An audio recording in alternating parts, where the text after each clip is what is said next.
स्वर्गलोक में इंद्रदेव का राज्य था। इंद्रा देवताओं के राजा जो अप्सराओं, गंधर्वों और ऋषि मुनियों के बीच हमेशा अपनी सत्ता का प्रदर्शन करते थे। स्वर्ग की शोभा नृत्य करती अप्सराएं और उनकी मधुर आवाजें इंद्रा के राजभवन को जीवंत बनाए रखती थीं, लेकिन सत्ता और वैभव के नशे में चूर इंद्र का मन कभी शांत नहीं रहता था। उनके मन में हमेशा कुछ नया पाने और अपनी इच्छाएं को तृप्त करने की लालसा रहती थी। यह लालसा कभी कभी उन्हें अधर्म की ओर ले जाती थी। धरती पर घने जंगलों के मध्य गौतम ऋषि अपनी पत्नी अहिल्या के साथ रहते थे। उनकी कुटिया सादगी, पवित्रता और तपस्या का स्थान थी। अहिल्या का सौंदर्य अद्वितीय था। ऐसा कहा जाता है कि वह स्वयं ब्रह्मा द्वारा रची गई सबसे सुंदर स्त्री थी। उनका सौंदर्य इतना दिव्य था कि कोई भी उन्हें देखता तो उनकी प्रशंसा किए बिना नहीं रह सकता। गौतम ऋषि महान तपस्वी और सिद्ध पुरुष थे। वे अपनी साधना और धर्म के लिए प्रसिद्ध थे। उनका जीवन अत्यंत नियमित और अनुशासनपूर्ण था। हर दिन वे भोर होने से पहले उठते, नदी किनारे जाकर स्नान करते, फिर योग और तपस्या में लीन हो जाते। अहिल्या अपने पति के प्रति पूर्ण समर्पित और धर्मपरायण थी। दिनेंद्र अपनी ऐरावत पर सवार होकर धरती पर विचरण कर रहे थे। जंगलों की हरियाली और शांत वातावरण ने उनका मन मोह लिया। तभी उनकी दृष्टि गौतम ऋषि की कुटिया पर पड़ी। कुटिया के बाहर अहिल्या खड़ी थी। उनका तेजस्वी चेहरा, सौम्य मुस्कान और उनकी सुंदरता ने इंद्र के हृदय को कंपित कर दिया। इंद्र के पास स्वर्ग की अप्सराओं की कोई कमी नहीं थी, लेकिन अहिल्या की सुंदरता अद्वितीय थी। इंद्र का मन विचारों से भर गया। उन्होंने सोचा, यदि मैं इस अद्भुत नारी को प्राप्त कर लूं तो मेरा जीवन सफल हो जाएगा। लेकिन अहिल्या के प्रति इस अनैतिक आकर्षण को पूरा करने का एकमात्र तरीका था। छल और धोखा ने अहिल्या को पाने की तरकीब सोचनी शुरू कर दी। उन्होंने कई दिनों तक गौतम ऋषि और उनकी दिनचर्या पर नजर रखी। उन्होंने देखा कि गौतम ऋषि हर सुबह भोर होने से पहले उठकर नदी पर जाते थे और वहां घंटों तक रहते थे। इंद्र ने इस अवसर का लाभ उठाने की ठानी। उन्होंने अपनी शक्तियां का उपयोग कर भोर होने का आभास पैदा करने की योजना बनाई। एक रात जब गौतम ऋषि और अहिल्या गहरी नींद में थे, इंद्र ने अपने दिव्य जादू से आकाश में सुबह जैसा आभास पैदा कर दिया। गौतम ऋषि को लगा कि बोर हो गई है। उन्होंने जल्दी से उठकर नदी पर जाने की तैयारी की। जैसे ही ऋषि अपनी कुटिया से बाहर निकले, इंद्र ने उनका भेष धारण कर लिया। उनकी चाल ढाल, स्वर और पहनावा पूरी तरह से गौतम ऋषि जैसा था।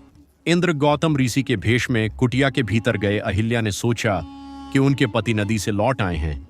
इंद्र ने उनकी इस भ्रांति का लाभ उठाया और उनसे प्रेम भरी बातें की। अहिल्या, जो अपने पति के प्रति पूर्ण समर्पित थी, कुछ भी संदिग्ध नहीं समझ सकी। इंद्र ने इस अवसर का दुरुपयोग किया और अहिल्या के साथ संबंध बना लिए। दूसरी ओर जब गौतम ऋषि नदी पर पहुंचे तो उन्होंने महसूस किया कि वहां कोई हलचल नहीं है। पक्षी भी चहक नहीं रहे थे। उन्हें यह एहसास हुआ कि यह सुबह का प्राकृतिक समय नहीं हो सकता। ऋषि तुरंत कुटिया की ओर लौटे। जैसे ही वे कुटिया पहुंचे, उन्होंने देखा कि उनके ही भेष में कोई अन्य व्यक्ति उनकी पत्नी के साथ था। यह दृश्य देखकर ऋषि क्रोध से भर गए का छल उजागर हो चुका था। गौतम ऋषि के क्रोध का कोई ठिकाना नहीं था। उन्होंने तुरंत इंद्र को श्राप दिया। तूने काम वासना के वशीभूत होकर धर्म का अपमान किया है। तेरे शरीर पर 1000 योनियां उगाएंगी। तू चाहकर भी किसी स्त्री के साथ संबंध नहीं बना पाएगा। देखते ही देखते इंद्र के शरीर पर योनियां उभर आईं। वह शर्म और गिलानी से भर गया। इसके बाद ऋषि ने अहिल्या की ओर देखा। उनके मन में दुख और क्रोध का मिश्रण था।